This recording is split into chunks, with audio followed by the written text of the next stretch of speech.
My name is Margaret Collins. I'm 59 years old, a widow, and I live in a quiet neighborhood in Oregon. I've worked as an office manager at a law firm for nearly 2 decades, raised 2 children, Emily, my daughter who just turned 32, and Luke, my 29-year-old son, and spent most of my adult life making sure they never had to struggle the way I did. Last Tuesday, I received an email that changed everything. It was from Emily, no subject line, just her name sitting in my inbox.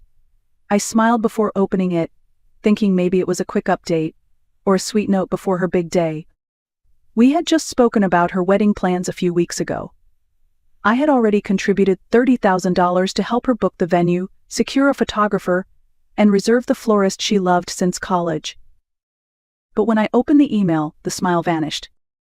"Mom," the email started, "No, dear Mom, just Mom like a label." Emily explained that she, along with her fiancé Andrew and his family, had finalized the guest list for the ceremony in Napa Valley. And after much thought, they decided it was best for me to watch the wedding via livestream, not in person. She added that Andrew's mother was particular about the guest count and wanted to keep things intimate. At the end, she included a line that felt like salt in an open wound. "If you want to be a part of it, you can watch through the Google Meet link we've created. Should be just like being there, LOL." LOL. I stared at that screen for a long time. My coffee grew cold. My hands didn't tremble. I didn't cry. Something inside me quietly shifted, like the ground had cracked open but I was still standing. I replied with just 4 words, "Sure. Enjoy your big day." No emotion, no argument, just a quiet withdrawal. And I knew, deep down, that those 4 words would echo louder than any scream. I didn't want to fight. I didn't want tears. I wanted clarity. I wanted the silence to speak for itself. I closed the laptop, finished my now cold coffee, and got ready for work like it was any other Tuesday. But it wasn't. That was the day I stopped pretending that my sacrifices meant anything to my daughter. That was the day everything began to change. The drive to the office that morning was quiet. Oregon's early spring air still held a chill, but I barely noticed. My mind kept circling the same question: how did we get here? I've spent 18 years working at Caldwell Walker Law. It's not glamorous, but it's stable. And stability was what I needed after my husband died suddenly when the kids were still teenagers. I remember standing in front of our old washing machine, bills spread across the counter, trying to figure out how to pay for both groceries and Emily's upcoming college deposit. Back then, I didn't think twice about giving up my weekends. I took extra shifts, canceled vacations, skipped birthdays. I told myself there'll be time for me later. There never was. Every penny I saved went to Emily and Luke. When Emily changed majors twice and needed more credits, I paid. When she moved across the country for a short-lived job in New York, I covered her deposit and plane ticket. When she cried through her second breakup at 27, I flew out, held her hand, and made her tea in a kitchen that didn't feel like home. When Luke wanted to buy a house with his fiancée, I co-signed the mortgage and wrote the first $10,000 check without hesitation. I never kept score. That's what mothers do, right? But that email made me feel like a transaction, like I had been useful, and now I wasn't. Like I had a shelf life, and it had expired. Back at the office, my boss Robert stopped by my desk. He's one of those rare men who remembers birthdays and how you take your coffee. He noticed something was off right away. "You look like you've seen a ghost," he said, setting a lat from the cafe downstairs on my desk. I wanted to tell him. I wanted to say my daughter just disinvited me from her wedding. But instead, I smiled and said I hadn't slept well. He didn't push. That small act of kindness, the coffee, the silence nearly undid me. After all the noise in my head that morning, it reminded me that I still existed, that I still mattered, even if only quietly. Around lunchtime, my phone buzzed. Emily again. Her name lit up my screen like a spotlight I didn't want. Voicemails, texts. "Mom, please answer. We need to talk. This isn't funny." I didn't listen to any of them, not yet. I just sat there, sipping my latte, and thought, maybe it's time to stop being the one who always answers. Maybe it's time to stop playing a role in someone else's story when they won't let you on the stage. That afternoon, I made a decision that would shift the ground beneath all of us. I wasn't going to scream. I wasn't going to beg. I was going to do something far more powerful. I was going to act. After work, I didn't go straight home. I drove to First Federal Bank, a few blocks down from the office. Carlos, the branch manager, had helped me with everything from setting up college funds to adjusting retirement contributions. He always greeted me by name. "Mrs. Collins," he smiled, standing to shake my hand. "What can I do for you today?" I sat down across from him and placed my purse on the floor. My voice was calm, almost too calm. "I need to cancel a wire transfer," I said. He blinked. "The one to the Napa venue?" "Yes, that one." Carlos hesitated. "There may be a cancellation fee depending on timing, but may I ask why?" "The circumstances have changed," I replied, without elaborating. He looked something up on his screen. "You're in luck. It hasn't processed yet. Just in time." He paused, then looked up at me. "Are you sure, Mrs. Collins? $50,000 is a significant amount." I nodded. "I'm sure." $50,000. That was the amount I had planned to send next, on top of the $30,000 already gone. $80,000 total, for a wedding I wasn't allowed to attend. I signed the necessary forms and left the bank without a second thought. By the time I got home, there were 9 missed calls from Emily, 2 from Luke. One voicemail simply said, "Mom, please, don't do this." I turned off my phone. In the kitchen, I reached for the bottle of red wine I'd been saving for Thanksgiving. I hadn't opened it back then. Emily was supposed to visit, but she canceled last minute. "Work," she said. I poured a glass, took it out to the porch, and sat in the fading sunlight. Birds chirped in the trees. A neighbor's dog barked. Everything felt still. And then the memories started coming in waves. All the birthdays I planned alone. All the holiday dinners where I pretended I wasn't waiting for a call that never came. All the small sacrifices that nobody noticed. The new shoes I didn't buy. The car I drove for 14 years. The vacations I postponed.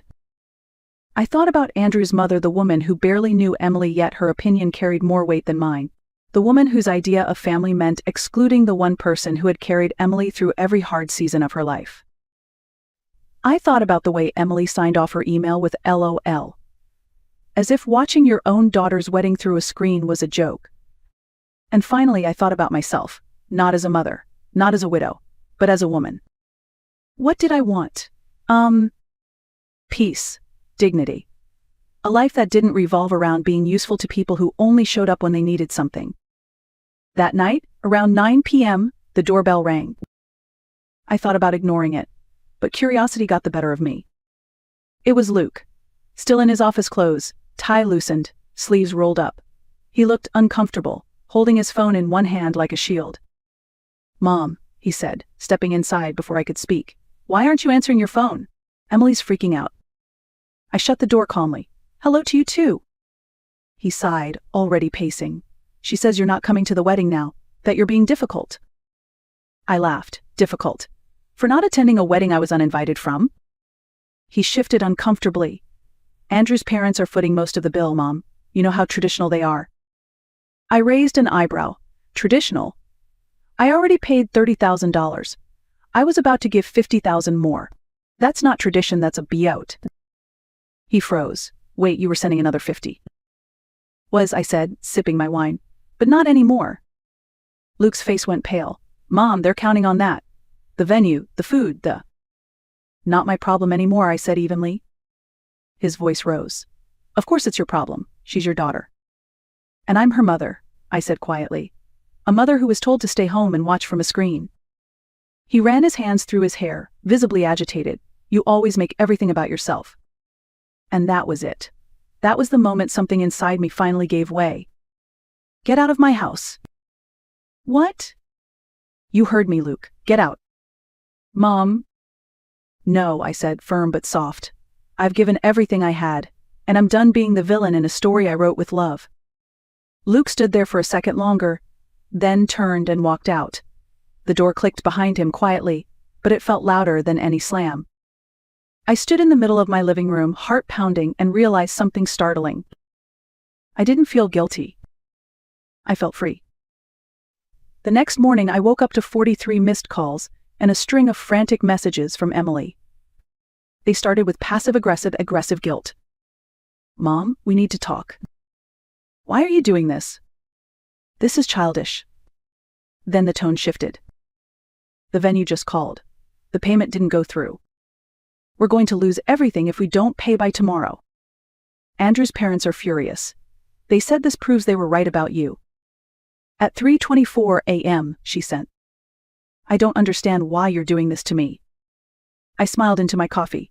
Of course she didn't understand.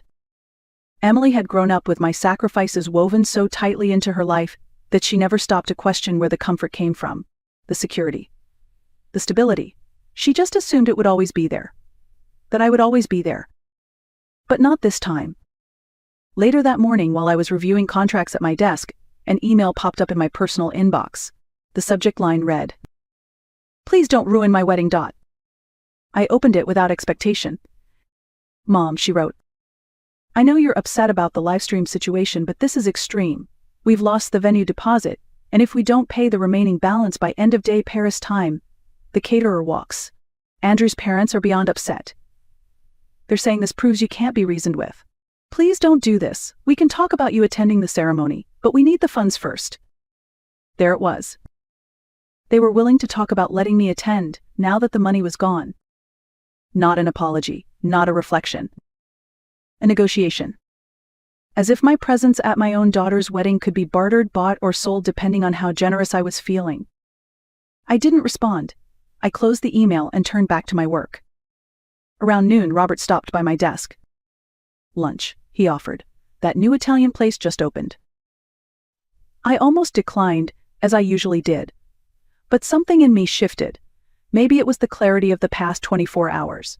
Maybe I just needed to sit somewhere that didn't ask anything from me. So I nodded. I'd like that. Over pasta, he told me about his grandkids and how exhausting but beautiful it was to chase after them. His eyes were soft. Real. He paused and said gently, "Forgive me, Margaret, but you seem lighter today." I surprised myself. I told him everything. About Emily, the email, the wedding, the money, and what I did. When I finished, he didn't judge. He didn't try to fix anything. He just said, "Sometimes the hardest part of love is setting boundaries, especially with the people we've given the most to." He reached across the table and briefly squeezed my hand. "I think you did the right thing." For the first time in a long time, I believed that too. When I returned to my desk, there were more calls, more texts. But I didn't answer. I didn't need to. Because for the first time, my silence spoke volumes. That evening, as I pulled into my driveway, the sky was already dimming. The porch light clicked on automatically. Everything looked still peaceful, even. But there was someone sitting on my front steps. As I got closer, I recognized her. Sophia. She stood up quickly, brushing invisible lint from her coat. Sophia had been Emily's best friend since 5th grade. She spent countless weekends at our house, baking cookies, watching movies, giggling in sleeping bags until dawn. I hadn't seen her in years. "Mrs. Collins," she said softly. "I'm sorry to drop by like this." "It's fine," I replied, unlocking the door. "Would you like some tea?"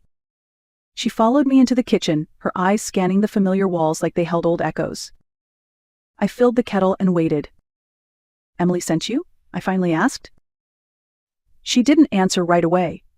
Then, "She's a mess. They lost the venue. The florist dropped out. Andrew's parents are threatening to cancel the wedding." I said nothing, placing 2 mugs on the counter. "She's panicking," Sophia continued. "She knows she messed up. She just doesn't know how to fix it." "Is that why you're here?" I asked. "To fix it?" She shook her head. "No, I'm here to ask, is there anything she can say or do to change your mind?" I paused. Was there? Would an apology change the way it felt to be excluded? To be used like a bank account?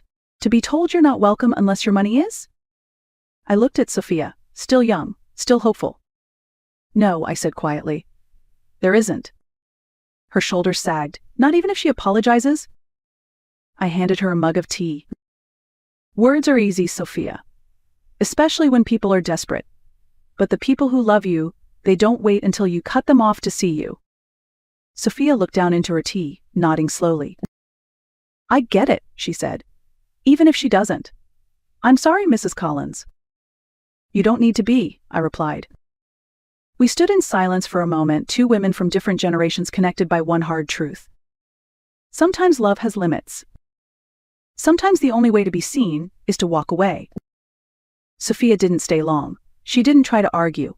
She just thanked me, hugged me gently, and walked back into the night. And I finally closed the door on a version of myself I had long outgrown. The wedding never happened, not as they planned, anyway. They scrambled to find another venue, but everything was either booked or far too expensive without the money I had once promised. According to Luke, they ended up doing a small backyard ceremony weeks later, just a few relatives and Andrew's parents. I wasn't invited. And this time, I didn't need to be. In the weeks that followed, Emily sent one more email, a long one. Emotional. Half apology, half justification. I read it once, then archived it. I wasn't angry anymore, just done. There's a strange peace that comes with letting go, not in rage, but in clarity. For the first time in decades, I woke up not wondering who needed something from me, not bracing for another guilt trip disguised as love. I made a new rule for myself: if my presence is negotiable, then so is my effort. I go to work. I read novels.